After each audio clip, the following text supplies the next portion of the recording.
2023, comment Félix Tshisekedi peut corriger les erreurs électorales de Joseph Kabila? L'erreur est humaine.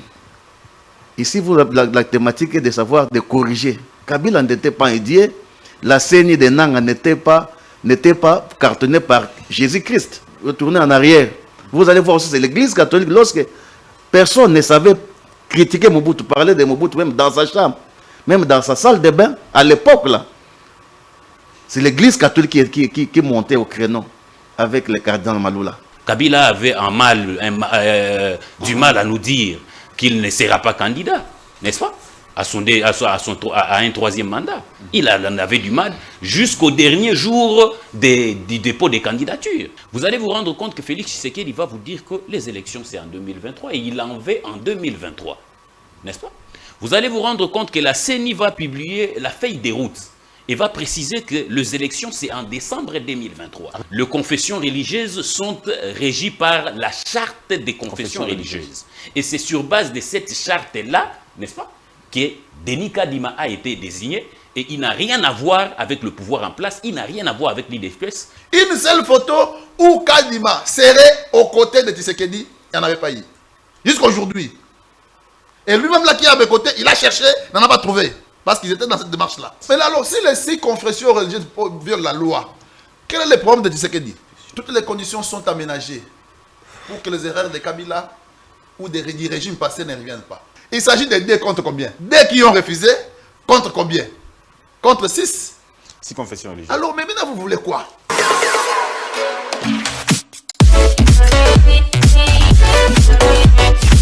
Le sujet qui va nous départager est celui-ci. 2023, comment Félix Tshisekedi peut corriger les erreurs électorales de Joseph Kabila?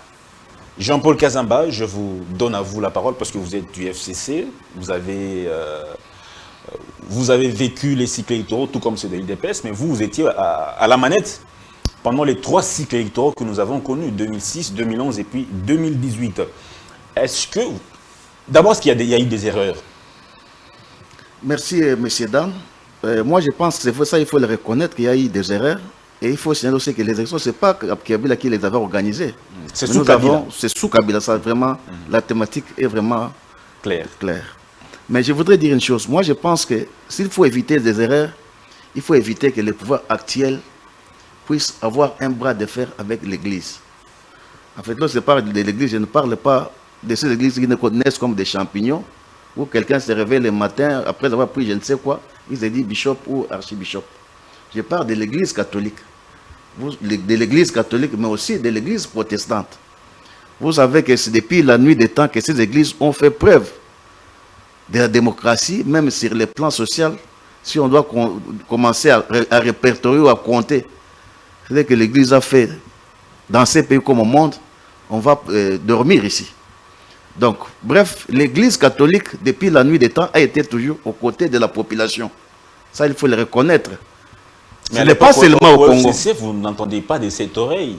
Vous compreniez l'affront, l'église comme étant un affront. Toutes les déclarations que l'église faisait étaient tout de même un peu mal reçues dans votre famille politique. Messieurs, dames, l'erreur est humaine. Ici, la thématique est de savoir, de corriger. Kabila n'était pas indié. La CENI de Nanga n'était pas cartonnée par Jésus-Christ. Ce sont des hommes qui sont faillibles. Ici, la question est de savoir comment faire pour ne plus retomber dans ces erreurs du passé. L'Église catholique d'Anne, depuis la nuit des temps, a fait preuve de démocratie. Ce n'est pas seulement au Congo aussi. Vous vous souviendrez en Pologne, avec Solidarność de l'Est, qui avait été soutenu par le pape Jean-Paul II de l'époque, de reste mémoire. C'est à partir de là qu'est née la démocratie en Pologne, grâce à l'Église catholique, par le trichement de l'Est qui a été soutenu bec et ongle par le Vatican.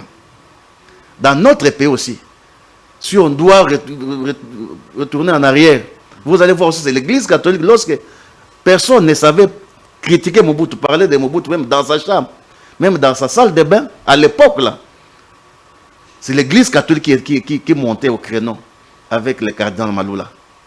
À cette époque-là, l'IDPS n'existait pas. Par contre, l'IDPS, Tshisekedi, était avec Mobutu. Parce que n'oubliez pas que les vrais concepteurs L'IMPR, c'est l'IDPS. Quand je parle d'IMPR, je vois M. Tshisekedi avec Mobutu. Pas l'IDPS comme parti politique. On voit le manifeste et autres, c'est Etienne Tshisekedi avec Mobutu. Il a dit plus tard qu'il avait regretté avoir participé à la... C'est ça, mais on n'incite pas l'histoire. C'est-à-dire que Tshisekedi a travaillé avec Mobutu de 60 jusqu'à 80 pendant 22 ans. À cette époque-là, personne n'osait parler de Mobutu. Si on parle, on vous tue ou on vous arrête.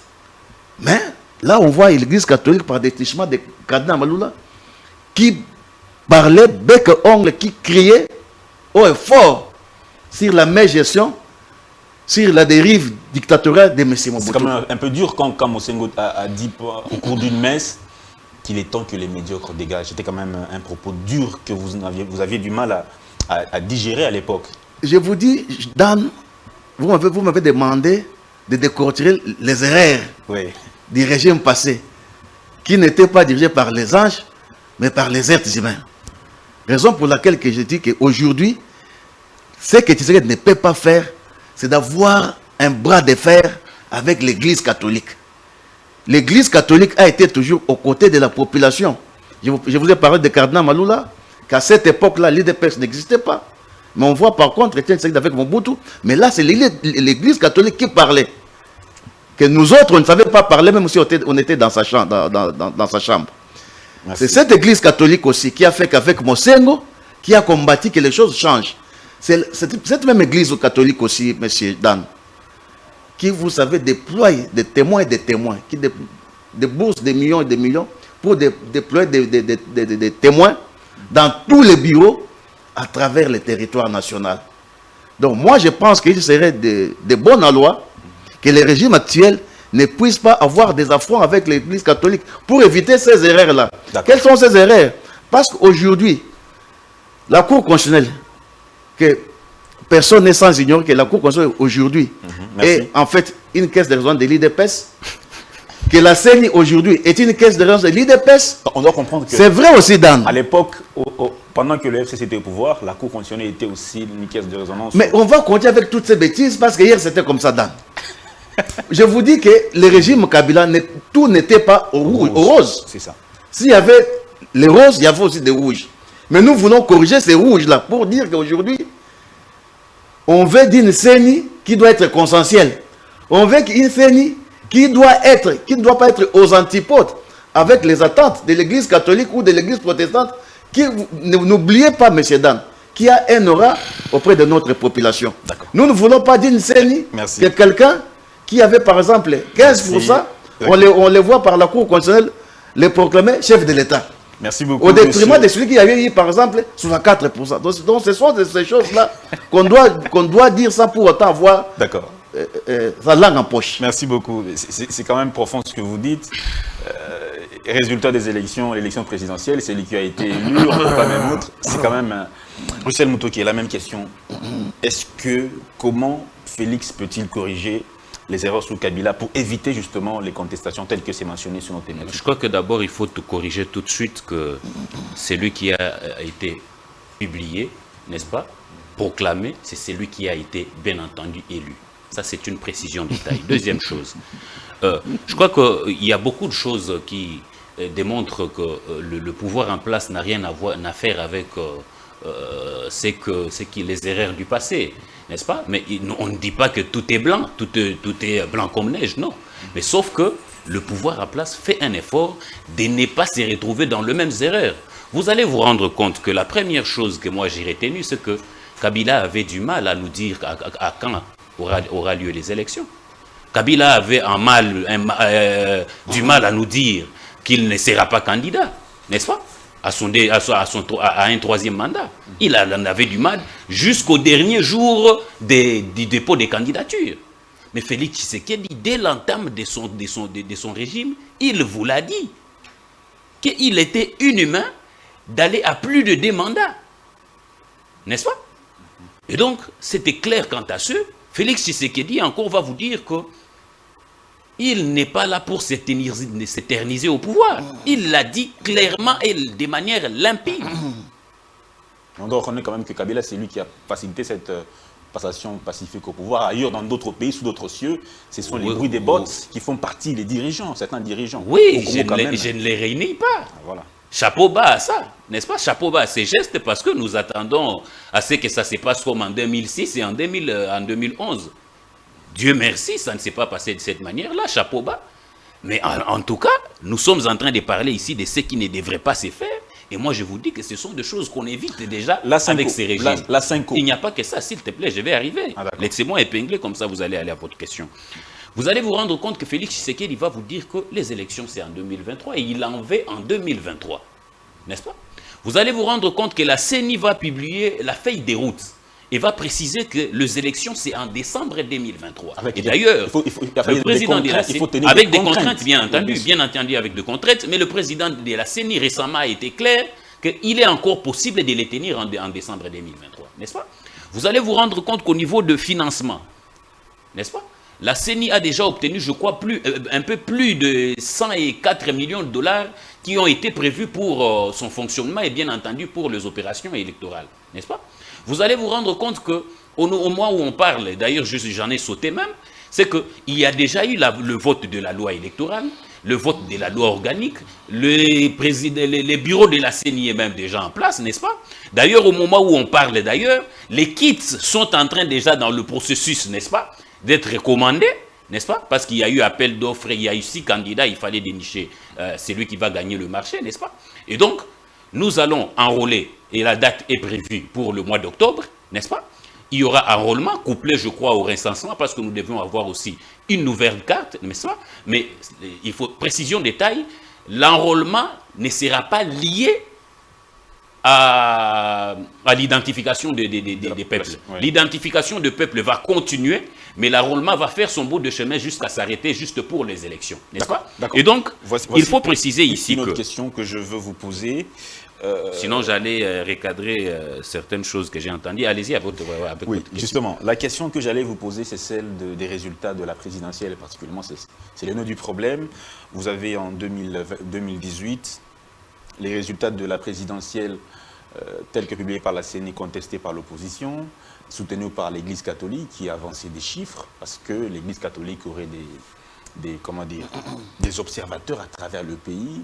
Les chiffres avancés par l'Église catholique, les chiffres avancés par certaines organisations internationales qui ont pris part à ces élections ont contrasté avec les chiffres de la CENI. Même certains salons, dans certains bureaux, les gens disent que, en tout cas, celui qui a été proclamé n'est pas celui que... Non. Ça, ce sont des affabulations. D'ailleurs, je peux vous dire... La question que je pose maintenant, comment faire pour que les résultats de 2023 ne soient pas contradictoires avec ceux de l'Église catholique et même d'autres ONG internationales qui participent à ces élections? Non, mais je prends rendez-vous avec vous. C'est que l'Église catholique ne sera pas toujours d'accord. Même si c'est Dieu lui-même qui a organisé les élections, l'Église catholique ne sera pas d'accord. D'ailleurs, l'Église catholique n'a jamais été en bras de fer avec les régimes Tshisekedi. Pas du tout. Il ne faut pas dire ces choses-là.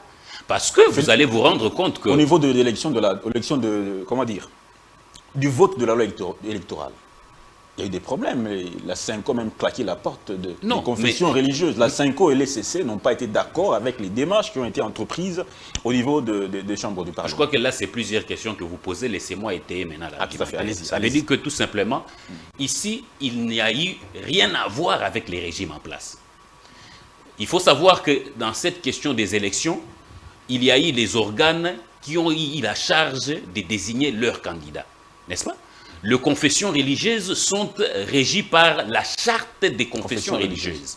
Et c'est sur base de cette charte-là, n'est-ce pas, que Denis Kadima a été désigné. Et il n'a rien à voir avec le pouvoir en place, il n'a rien à voir avec l'IDFS. C'était spécifiquement et uniquement, n'est-ce pas, un vote qui s'est passé au sein de confessions religieuses, rien à voir avec le politique, parce que le politique, à leur tour, avait eu leur quota, n'est-ce pas, qui était celle de la majorité qui devait avoir un quota, et l'opposition un autre quota, et tout ça a été réglé, n'est-ce pas? Les débats n'étaient pas là. D'ailleurs, il faut rappeler ici que la même charte de confession religieuse disait tout bonnement que ils sont une plénière. Je ne vais pas aller dans le sens que mon frère Kazamba a dit ici que l'église catholique était populaire et consort. La charte de confession religieuse ne mentionne pas ça.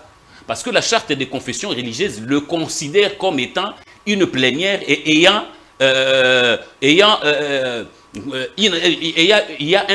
un pouvoir légal, égal, n'est-ce pas? Ils sont tous égaux dans la plénière et c'est la plénière qui décide. Ce n'est pas l'église catholique, ce n'est pas l'église protestante qui décide. Mais ça ne dit pas la même chose. Ça ne dit pas la même chose. Non, si, ça dit la même chose. Je peux vous donner des articles. Moi, j'en ai dans mon téléphone. Les procès doivent être signés soit par la présidence. En cas d'absence de la présidence, c'est la vice-présidence qui signe. Or, la présidence, c'était la Synco. La vice-présidence, c'est l'église catholique. Non, c'est faux. Précision détail. Je vous donne une précision. Je vais revenir vers vous. Le président de la Synco signe avec l'autorisation de ses membres. C'est prévu dans la charte et je peux vous le lire si vous me permettez. Il n'a pas signé. Non, s'il te plaît. Il est clair. Dans la charte, il est dit clairement que c'est la plénière qui décide. Ce n'est pas le président ou le vice-président qui décide, c'est la plénière qui décide. La Synco et l'église protestante ont décidé de quitter la salle. Et d'ailleurs, la charte précise encore que, à défaut du fait que le siège, n'est-ce pas, soit maintenu par les uns, le siège peut être déplacé sur décision de la plénière. Et ça, c'est dans la charte des confessions religieuses. Je n'invente rien. Mais s'il te plaît, vous n'allez pas me poser plusieurs questions, mais je n'ai pas rencontré mon plus d'air quand même, Rissel, que tout le monde. Monsieur Joe Mukuna, secrétaire exécutif des FPAU. Bonjour, monsieur Joe. Merci d'être avec nous dans la grande tribune. Merci de m'avoir fait l'honneur. Je suis là. Alors, monsieur Joe Mukuna, un peu en retard, mais vous avez pris le débat en cours. La question que j'ai posée, la question initiale, c'est comment Félix Tshisekedi peut-il corriger les erreurs qu'on a connues sous Kabila pour éviter justement les contestations post-électorales? Oui, merci, monsieur le journaliste. Il faudrait que je m'excuse d'abord auprès de téléspectateurs. Il a été annoncé que je viendrai.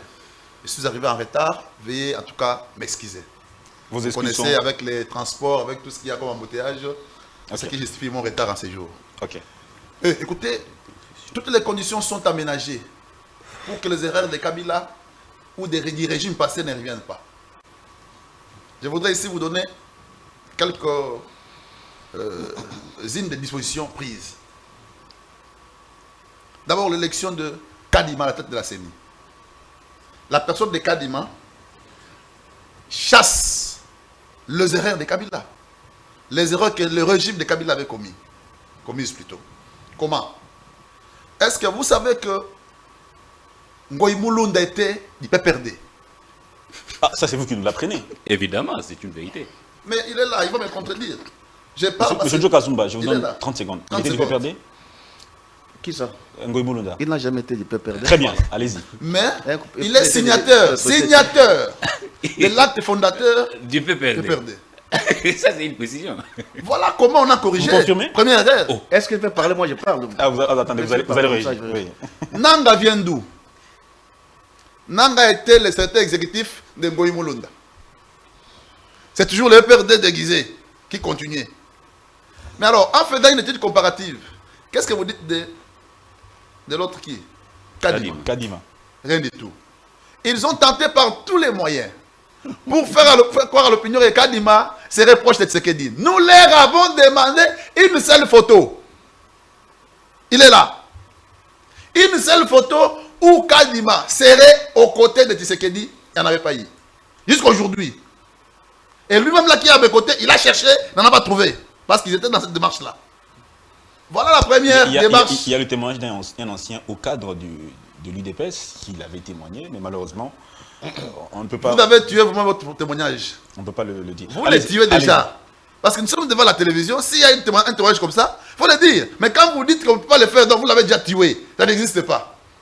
Donc, première disposition prise pour que les erreurs de Kabila, les erreurs du régime de Kabila ne reviennent pas. Notamment en jouant sur la neutralité du choix de celui qui devait prendre la commande de la CENI.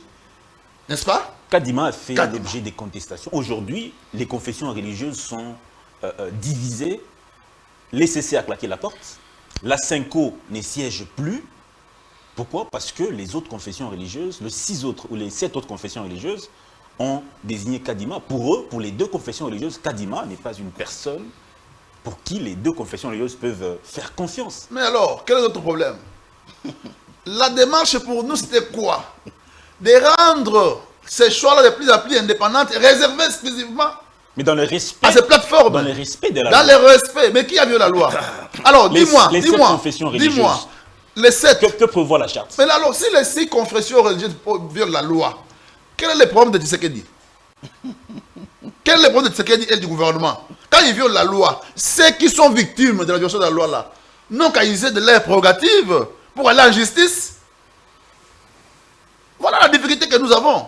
Nous avons C'est un problème. une institution. Nous avons un problème. Le problème, Lequel? c'est que cette violation de la loi a été, comment dire, bénie par le Parlement. Non, attendez.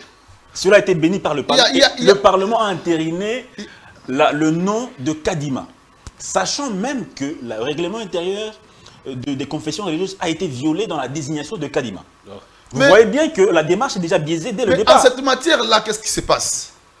Lorsqu'on viole la loi, il lui revient à celui qui le conteste, qui est victime. Il s'agit d'un fait privé. Est-ce que vous savez que l'association de confession religieuse là est un fait privé? C'est un fait privé. Alors, on vous donne le pouvoir de désigner parmi vous celui qui devra être entériné. Quand c'est entériné au niveau du Parlement, ça devient public. Et le président public prend acte. Maintenant, quand on vous demande de vous de désigner, entre vous, vous constatez que la loi est violée, qu'est-ce qu'on fait? On saisit la justice. Mais quand ils ne saisissent pas la justice, donc ils nous trompent, nous, ils acquiescent. Ce qui est fait, je ne sais pas par quelle récompense, et ils passent à la tête pour dire non, la loi est violée. Est-ce que ça vous fait, vous en tant que... À en tant notre que- niveau. En tant que citoyen congolais, qu'est-ce que ça vous fait de voir déjà que la loi au départ est tripatouillée? Est-ce que ça vous met dans une situation de confort quant à l'issue de ces élections? D'abord, il faut noter que pour nous, la loi n'a pas été violée. D'accord. Pourquoi ça n'a pas été violé? Non, je crois qu'on va le ministre, tu veux d'arriver. Chuter. Pourquoi ça n'a pas été violé? Ça n'a pas été violé parce qu'il n'y a pas un organe qui a attesté que cette dissolution a été mal appliquée. Alors que pourtant, il y a des organes de la loi qui sont là, en train d'attendre de c'est pareil pour juger. Première démarche. Deuxième démarche, il s'agit même, s'il faut aller en fond de la question, il s'agit de dés contre combien? Dès qui ont refusé, contre combien? Contre 6. 6 confessions religieuses. Alors, mais maintenant, vous voulez quoi? Même en famille, même à la maison, quand papa donne un point de vie, tous les enfants ainsi que la maman disent, papa, non, mais de toute façon, vous êtes minorisé, non? Il faut aussi rester dans la logique d'accepter de perdre. Très bien. Voilà. Monsieur Jean-Paul Kazumba, pardon. Merci, Kazamba. M. Dan. Ouais. Je pense que je suis en face quand même des 2 militants de l'IDPS. Moi, je suis seul. Moi, je crois que Non, ce sont les par alliés de rapport l'UDPS. aux minutes, je crois que vous pouvez nous la part des lions. Parce qu'ils sont à deux. Non. Je suis navré aussi. Apparemment, vous maîtrisez bien les choses que les 2 militants de l'IDPS ici. Je suis navré aussi à mon frère Gisèle. Un type très intéressant. Je ne sais pas si par militantisme, qui vient dire des choses comme ça à la télévision. Dans la charte, il était clair qu'en principe, c'est le président ou le vice-président qui doit déposer le PV Au Parlement. au Parlement. Où est-ce qu'il était écrit que c'est un Dodo Kamba de venir déposer ses PV au Parlement?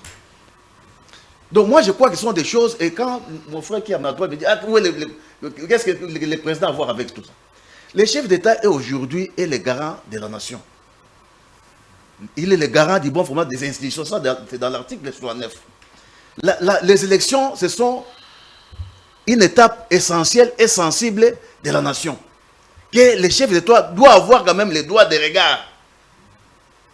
Aujourd'hui, le fait de parler de Nanga ou de dire par exemple... Il avait refusé d'investir Ronsard Malonda. C'est une avancée aussi. Qui ça? Le président de la République. Mais s'il a refusé d'investir ensemble, qu'il le fait aussi pour Denis Kadima. Parce que vous savez qu'il y a... Comme la démarche était biaisée. La charte des confesseurs disent que c'est le président ou le vice-président qui dépose le PV au bureau de l'Assemblée nationale. Où est-ce que c'était écrit que c'est Dodo Kamba qui devait déposer ce PV? Tu as posé cette question à M. Rissé. Il n'a pas répondu. Mais quand même, de ces minoritaires. Parce qu'il y avait ce blocage. Mais M. Dan, il y avait ce blocage. vous savez... Qu'est-ce qu'on devait faire? Vous savez, la vraie bêtise, c'est quoi? Votre thématique ici, c'est une très belle thématique. quelles sont les erreurs sous Joseph Kabila pour que ces erreurs ne reviennent plus aujourd'hui. Ici, nous avons, si aujourd'hui on a affaire à un leadership faible, c'est à cause de cette manque de légitimité du pouvoir de M. Tshisekedi. Manque de légitimité. Exactement, exactement, M. Dan. Que voulez-vous dire par là? Par là, je voulais dire qu'un pouvoir qui n'a pas l'assentiment de la population. Il a été proclamé par la CENI. Non, la CENI donne les résultats provisoires. La Cour constitutionnelle donne les résultats définitifs. Vous savez, moi, je sais d'expliquer quoi je suis en train de parler. Je suis politologue. On peut avoir un pouvoir légal, mais qui n'est pas malheureusement légitime. Un pouvoir légal, c'est un pouvoir qui est reconnu par la loi, mais un pouvoir légitime, c'est un pouvoir reconnu par le peuple. Qu'est-ce qui nous... Raison pour laquelle... Ouais. Non, mais c'est Dan. Vous savez que lorsque je vois mes deux camarades faire du spectacle ici, ça me fait très mal au cœur. Vous savez qu'aujourd'hui, tout le monde est unanime que, même si je demandais à mes deux amis ici, mais c'est ça, il combien aux élections, ils me donnaient la réponse. Vous nous demandez quelles sont les erreurs qu'on doit corriger sous Kabila. Je vous dis qu'il faut avoir une CENI consensuelle. Qu'aujourd'hui, tout le monde n'est pas sans ignorer que Denis Kadima est fervent militant de l'IDPS au niveau de l'Afrique du Sud. Vous ne pouvez pas le prouver jusque-là. Monsieur Dan, la question, ce n'est pas de pouvoir ou de ne pas... ce n'est pas ça la question, mais la vraie question, c'est d'être moral par rapport à ce qu'on est en train de faire. Je vous dis que les élections, ce sont des matières sensibles qui engagent toute une nation. Ce n'est pas question de faire du spectacle. Ou pour dire qu'il faut prouver. Moi, je vous dis qu'aujourd'hui, l'église catholique comme l'église protestante sont unanimes que la CENI doit être consensuelle. Et que la grande partie de notre population, vous savez que nous sommes en face aujourd'hui. Et ce n'est pas seulement les bureaux de la CENI, mais même la Cour constitutionnelle aussi. N'est pas consensuel. Monsieur Dan, vous savez que nous sommes dans un pays où il y a plus de 450 ethnies. Ça, il faut le savoir. Oui. Moi, je n'ai pas de problème avec des Kassaïens. Ma jeune sœur qui vient après moi, son mari, c'est un Kassaïen. D'accord. Mais le vrai problème, c'est que nous avons une affaire à plus de 450 ethnies. Nous avons aujourd'hui un président de la République qui est de l'espace Grand Kasaï. Nous avons un président de la CENI aujourd'hui qui est de l'espace Grand Kasaï, un Moulouba. C'est pas interdit par la loi. Non, écoutez. Par l'équilibre régional. Ça frustre certaines tribus aussi, quelque part. Et ça donne un décor de tricherie aussi. C'est qu'on a vécu. Non, écoutez, Dan, non, il faut dire des choses. Moi, je crois que... Non, monsieur Dan, moi, je crois qu'il faut enlever les gants parfois lorsqu'on parle de matières comme ça. Ok. Allez-y. Vous savez que la Cour constitutionnelle a pour mission, la Cour constitutionnelle est le juge du contentieux électoral du président de la République. Il faut toujours respecter. Moi, je suis celle que vous êtes allé. La Cour constitutionnelle est le juge du contentieux électoral du président de la République. C'est un réservé à l'espace Grand Kasaï. C'est un Kasaï qui est là-bas. Vous allez à la CENI, qui est là pour proclamer les résultats provisoires. Ouais. C'est un Kasaï qui est là-bas. Moi, je pense d'abord, par ne serait-ce que l'équilibre régional, on n'aurait pas dit avoir ça. Parce qu'on n'organise pas les élections pour une seule tribu. Ça aussi, c'est un problème. Mais les deuxièmes problèmes, on doit revenir par la loi. Terminé. Le PV qui a été déposé au bureau de l'Assemblée nationale a été déposé par quelqu'un qui n'avait pas qualité. D'accord. Le PV est écrit noir sur blanc, M. Rissel. Toi, tu dois bien le savoir. Je suis navré pour que Dan puisse te corriger. On a compris. C'est en fait le président, à défaut du président, c'est le vice-président qui devait déposer le PV. D'accord. Merci. Au niveau du bureau de l'Assemblée nationale. Alors, ce n'est pas à Dodo Kamba qui a été monté de toutes pièces par l'IDPS. Je vous donne aussi 4 minutes. Il est donc à 29, je vais prendre l'antenne. Je vous donne aussi 4 minutes. Je vous demande aussi de vérifier vos montres. Je suis juste dans la répartition des minutes. Russell Mutoke, je vous repasse la parole sous cette... Je vous ai vu faire des recherches là-bas. Cher ami, j'ai avec moi la charte de confession religieuse. N'est-ce pas? Moi, je n'aime pas épiloguer comme l'a fait Kazamba. N'est-ce pas? Moi, j'aime bien dire des choses vérifiables. N'est-ce pas? Lorsque j'ai dit que lorsque Cholet et les autres ont chassé les autres de la Cinco, l'article 2, n'est-ce pas, de la charte de confession religieuse précise qu'au cas où il y a des problèmes sur le siège établi, peut être déplacé à un autre endroit. Si je donne l'article, ceux qui sont à la maison me suivent, c'est l'article 2 de la charte de confession religieuse. Je vais encore à l'article 14 de la charte de confession religieuse. Je vous ai dit ici que ça n'avait rien à voir avec ce que Kazamba disait ici, que l'église catholique et l'ancienne église et à l'ascendance et consorts, ça n'avait rien à voir, et parce qu'ils étaient une plénière. Voilà les deux organes de prise de décision des confessions religieuses, parce qu'il y en a 8. Il y a la plénière et les secrétariats techniques, n'est-ce pas? Et la plénière est celle qui prend les grandes décisions, n'est-ce pas? Et quand on parle de plénière ici, lorsque vous lisez à l'article 14, on vous dit qu'ils sont tous égaux dans cette plénière-là. Je n'ai pas dit le contraire. Mais vous aviez dit ici que l'Église avait l'ascendance, avait la prise de décision. J'ai dit qu'à la charte des confessions religieuses, c'est le président ou le vice qui dépose le PV. Non, je vais y arriver, Monsieur Jean-Paul Kazamba. Je vais y arriver. Prière de noter s'il y a quelque chose qui... Ouais. Je suis dans la charte de confession religieuse. Ça veut dire que l'Église catholique 1 n'avait pas le pouvoir de se rétracter parce que c'est la plénière qui décide de mettre fin à la séance, oui ou non, n'est-ce pas? Tant que l'Église catholique et l'Église protestante se sont rétractés, les autres avaient le pouvoir de continuer la plénière, parce que c'est la plénière. Les autres qui dirigent ça? Les autres confessions religieuses, n'est-ce pas? S'il vous plaît. Parce que la charte, nous parlons charte, mon cher ami. Vous n'avez pas la charte, ayez l'habitude de lire au lieu de dire des incantations sur les plateaux de télévision. Ce n'est pas intéressant. Je suis dans la charte, cher ami.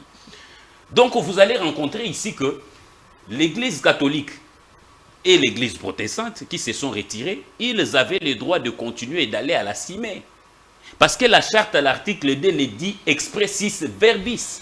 Vous comprenez? Troisième chose, ils sont une plénière, j'ai précisé, c'est dans la charte et c'est la plénière qui prend les décisions. Troisième, nous allons à l'article 17, le mode de désignation. Cher ami, l'article 17 est clair. C'est le consensus. Lorsqu'il n'y a pas consensus, ils doivent aller au vote. Et l'Église catholique et les autres, puisque ayant constaté que les autres avaient porté leur choix sur Denis Kadima, ils ont quitté la salle volontairement. Vous comprenez? Et or, selon la charte, c'est la plénière qui décide de lever la séance ou non. N'est-ce pas? Et les autres avaient le droit de continuer à la signer et de passer au vote parce que le consensus ne les avait pas mis d'accord. N'est-ce pas? Nous allons à l'article 18. C'est là où, lorsque vous avez posé la question sur la signature et consort, lisez l'article 17, n'est-ce pas? Lisez l'article 18. Lisez-nous l'article 18.3. L'article 18.3. Hein, c'est là. Là, vous avez là. L'article 18.3. Lisez le troisième point. Le troisième point. C'est écrit « Signe les décisions de la plateforme avec les autres chefs des confessions religieuses ou seul après concertation avec ses pairs. » Je n'ai rien inventé. Je peux lire tout l'article? Non, non, l'article 18. L'article 18, je vous ai parlé de l'article 18. Tout à fait, tout à fait. L'article 18, je sais qu'après, il y a... Mais vous avez parlé de la signature. Tout à fait. N'est-ce pas? J'aimerais quand même lire tout l'article. Allez-y, allez-y. Oui. L'article 18. Premier intitulé, le président de la plateforme convoque les réunions et les préside. Deuxième point, représente la plateforme vis-à-vis des tiers. Troisième point, signe les décisions de la plateforme avec les autres chefs des confessions religieuses ou seul après concertation avec ses pairs. Merci beaucoup. Donc là, je crois que tout est clair ici, je n'ai rien inventé. Si j'étais en train de dire ici que donc là, il y a deux modes qui permettent, s'il vous plaît. Non, non, je suis clair quant à ce. Et l'article est clair. L'article dit que ils signent tous le PV. Vous comprenez? Et le deuxième astuce, l'article dit que si le président doit signer seul, ça doit être avec l'assentiment des autres. Ça veut dire qu'il doit avoir le quitus. Parce que le premier mode de signature, c'est ils signent tous. Et si le président doit signer seul, il doit avoir l'autorisation des autres chefs de confession religieuse. Mais là, il n'a pas signé, dans le cas des... Donc, non, les autres chefs de confession, les religieux ont signé. Mais lui n'a pas signé. Non, mais l'article est clair. L'article commence par vous dire qu'ils signent tous les PV. Mais l'article dit aussi qu'il signe seul. Mais est-ce que vous comprenez la nuance? Vous aviez lu les textes. Tout à fait. J'ai lu. La première assertion, les textes vous disent qu'ils signent tous. N'est-ce pas? Oui. Et c'est lui qu'au deuxième, où on dit, mais on donne maintenant l'astuce que si le président doit signer seul, c'est avec l'autorisation des autres. Ça veut dire tout simplement quoi? Cet article voulait protéger de ne pas trouver un président potentat, un président qui fait tout ce qu'il veut, qui peut bloquer la machine parce que son bon vouloir n'a pas été rencontré. C'est ainsi que tu vois cet article ici a parlé de la signature de tout le membre au départ. Merci beaucoup, Russie. Donc, je crois que c'est clair quant à ce. Vous avez dépassé. Et je puis dire ici que je chute par là en disant que d'abord, Denis Kadima n'a jamais été membre de l'UDPS, ça c'est une précision détail. D'ailleurs, lui-même, il a été même dubitatif. Vous comprenez que quand on lui a posé la question, la preuve est où, il n'a pas su le prouver, il est allé dans des incantations. Mais moi, je vous dis que Denis Kadima n'a rien à voir avec l'UDPS. Ouais. Denis Kadima a été, avant la CENI, a été le président d'une cellule d'organisation des élections en Afrique, n'est-ce pas? Avec un actif de plus de 3 millions de dollars. Merci. Et il a participé à plus de 80 processus en Afrique. Merci beaucoup. Et donc, c'est une personne qui a l'expertise d'ailleurs. Conclusion en vous disant que c'est lui qui a formé Abbé Malou Malou. C'est lui qui a formé Ngoyi Mulunda. D'accord. Donc, vous comprenez que c'est un monsieur très aguerri, comme Mukuna l'avait dit. Merci beaucoup. Nous n'avons pas pris un membre de l'UDPS, comme le dit Kazamba. C'est un expert électoral tout court. Joe Mukuna, je vous repasse la parole tout en reprenant un peu les inquiétudes de Jean-Paul Kazamba, qui dit que, à l'époque de Kabila, quand même, les institutions étaient sous la coupe du régime. La Cour constitutionnelle, la CENI, le Parlement, c'est pratiquement la même configuration aujourd'hui. Nous avons un Parlement qui est acquis à la cause de la majorité présidentielle. Nous avons un président qui serait proche comment dire, du parti au pouvoir. Nous avons un président de la Cour constitutionnelle qui venait d'être nommé. Voilà, c'est pratiquement, certains diront que c'est pratiquement la même configuration que 2006, 2011 et 2018, et ils craignent que les résultats soient les mêmes. Ceci ne pouvait pas sortir de la bouche de mon co-débatteur. En tout cas, pas lui. Parce que ça a été bien pour eux de faire ce qu'ils ont fait à ces pays hier. Où tous les généraux du même coin, 90% des ministres du même coin. Est-ce qu'il peut me citer des généraux Congo, lui? Directeur des cabinets du même coin. Donc, je ne vais pas aller là-bas, mais je vais quand même lui répondre. La loi parle de l'équilibre régional. On ne parle pas du Grand Kasaï, Grand Katanga, non, on parle des régions. Région, c'est la province. Et la Constitution a défini les provinces en RDC. Nous avons 26 provinces. Voilà. Si vous parlez des tribus, mais vous prendrez combien de tribus a-t-on? Vous avez combien de postes pour donner à tout le monde? On parle des provinces, l'équilibre régional. La province, autrement appelée région. À moins que ce soit une leçon, s'il veut apprendre, je lui enseigne ça maintenant. On parle de la région dans la province. Ça veut dire, si vous regardez le programme public est du Kasaï oriental, vous trouverez que celui qui a la cour constitutionnelle peut être de l'Omami. N'est-ce pas? Je prends le cas de Kalouba. Il a parlé de l'espace. L'espace, c'est défini où? C'est quoi l'espace? Nous avons 26 provinces. La loi veut que, en partageant l'équilibre des provinces, soit fait. Attendez. On ne parle pas d'espace Kassai, espace Qatar, espace Kivu. Non, on parle des provinces. Attendez, quand vous êtes de la même tribu, il arrive que vous tombez dans deux provinces différentes. Même une tribu comment? Que vous êtes de la même. Mais c'est pourquoi la loi parle de la province, la représentativité provinciale. Vous avez la Lomami, vous avez les Kasaï, vous avez les Kasaï centrales, vous avez les Sankourou, ainsi de suite. Est-ce qu'il y a cet équilibre aujourd'hui? Mais oui, je vais vous le démontrer. Celui qui est à la Cour constitutionnelle n'est pas de la même tribu que les présidents publics. Pas du tout. Celui qui est à la CENI n'est pas de la même province que les présidents publics. Voilà. Il n'a qu'à vérifier. Ok. Et celui qui est à l'Assemblée nationale, Encore moins. encore moins. Celui qui est au Sénat, encore moins. Mais pour eux, à l'époque, C'est lui qui est à la Banque centrale. à la Banque centrale, c'est madame, elle doit être de l'Obami, une histoire comme ça. Et alors? Donc, pour vous dire que les erreurs que nous avons décriées hier, est-ce que nous avons corrigé en tenant compte de l'équilibre géographique, géopolitique, stratégique et provincial? Commençant par Kadima, n'est-ce pas? En élisant Kadima là-bas, nous avons redonné l'indépendance à ces confessions de faire leur choix. Et ils en ont fait. Le président public a entériné. C'était différent du cas de Malonda. Où il y a eu, il tolait. Le peuple s'est soulevé. Ça y même a créé, a causé mort d'homme ici dans ce pays. C'était normal que le président public ne l'entérine pas. Mais est-ce que- Et d'ailleurs, Qu'est-ce que ça vous fait quand l'opposition n'est pas d'accord avec Kadima? non, il ne s'agit pas de l'opposition, de la légalité. Vous l'avez posé la question d'expliquer la légitimité et l'égalité. Il a pataugé comme un canard dans un flaque d'eau. Hein? Il vous explique, un président peut être libre mais non légitime. Mais où retrouve-t-on la légitimité? La légitimité, c'est l'émanation du peuple. Et c'est au centre, c'est-à-dire les parlements que vous voyez ici. À travers sa cellule qu'on appelle la CENI. Parce que la CENI est l'émanation du Parlement. N'est-ce pas?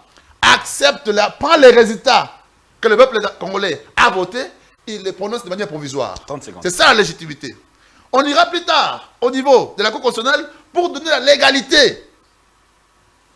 Maintenant, c'est que lui dit là, Irama Saou. C'est rendu au nom du peuple. Le président, il nous dit la CENI doit être consensuelle. Mais non. C'est quoi ça? C'est quoi la consensualité qu'il cherche?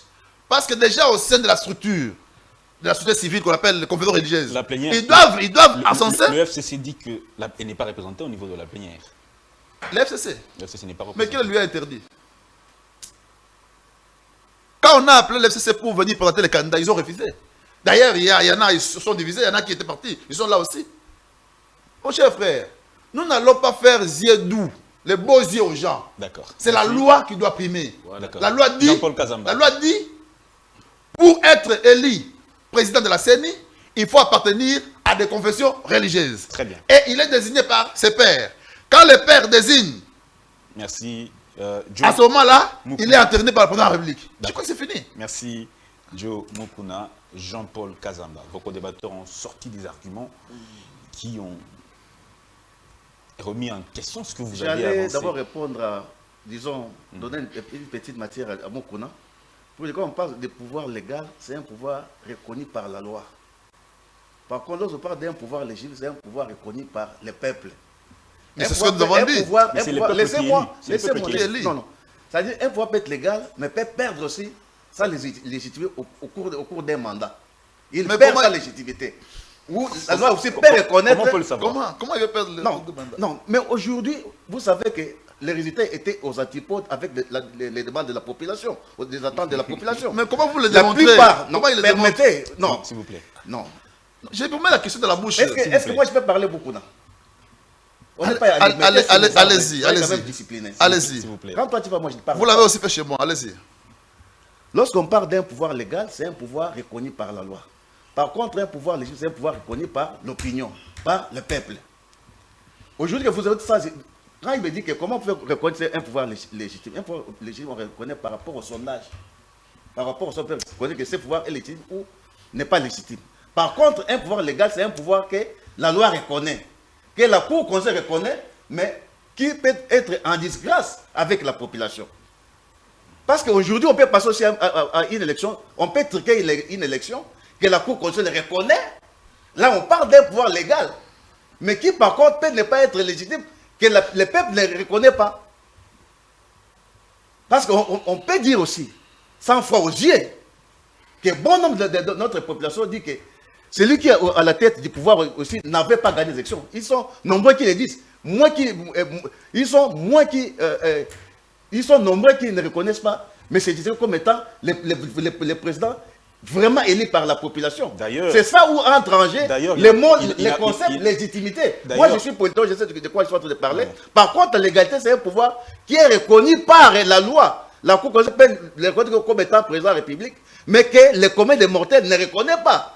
que les communes de montée disent par exemple que non, c'est lui qui s'est dit gagnant avait eu 15%, le candidat malheureux a 64%. Mais quelqu'un peut avoir aussi cette légalité, mais perdre cette légalité au cours du mandat par rapport à ses actions sur le terrain. Monsieur Rissel, lorsque un monseigneur comme M. l'abbé Ncho le dit, par exemple, qu'il y a eu des membres des confessions qui ont subi des pressions de la part, ça c'est Ncho qui le dit, quelqu'un dit ou rien, qu'ils avaient eu des ordres venant de l'IDPS. Non, il n'a pas cité l'IDPS. Qui venait du pouvoir. Il l'a dit. Il n'a pas cité l'origine, il avait juste dit qu'il y a eu des pressions. Exactement, qu'on se limite là-bas. Il y a eu des pressions venant de quelque part, Kadima ou rien. Cette pression venait d'où?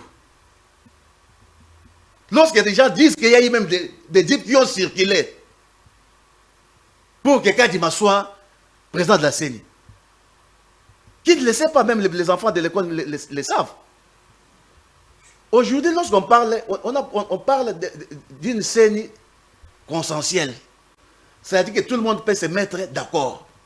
Mais on a vu Dondo Kamba, qui n'avait pas qualité, qui n'était ni président, ni vice-président pour aller déposer. On n'est pas quand même dans la jungle. Lorsqu'on dit que c'est la plénière qui doit décider, mais on n'est pas dans la jungle. Doit y avoir un bureau qui gère cette plénière. Parce que la foule n'a pas d'âme. Une minute. On n'a vu ni le président des confesseurs religieux qui était représentant de l'Église catholique. On n'a encore ni vu le vice-président qui était représenté par l'Église protestante. Ce sont ces églises qui naissent comme des champions qui sont allés nuitamment déposer les PV comme Kadima étant président de CENI. Alors qu'aujourd'hui, on fait une CENI consensuelle. Lorsque moi je parle de l'espace Kassai, je ne dis pas que toutes les tribus, toutes les 450 ethnies doivent se retrouver à la CENI. Mais lorsque je parle de Grand Kassai, je parle de l'espace Luba. D'accord. C'est ça le problème. Qu'aujourd'hui, nous avons une CENI qui doit être... La Constitution ne parle pas d'espace Luba. Mukuna soit tolérant. Merci beaucoup, monsieur. Lorsqu'on voit, je voudrais dire, ils sont à des, ils gagnent plus de villes que moi, monsieur. Je vais citer. Vous savez que monsieur Dan, la valeur d'un opérateur politique ne se valide pas par rapport à ce qu'il dit, mais par rapport à ce qu'il fait. Aujourd'hui, quand vous me parlez de Hollande, M. Dieu a dit que non, il ne fera pas des mandats, tout. Mais Hollande n'a pas fait des mandats, alors que la loi lui autorisait de faire des mandats. Mais il ne l'avait pas fait par rapport à la moralité politique. Merci beaucoup. Il avait même dit aux Français que c'est que je vous avais promis. Parce que c'est quoi un opérateur? Quand on parle de culture politique, s'il vous plaît, M. Jean-Paul, c'est le fait d'avoir... Votre temps d'antenne est épuisé.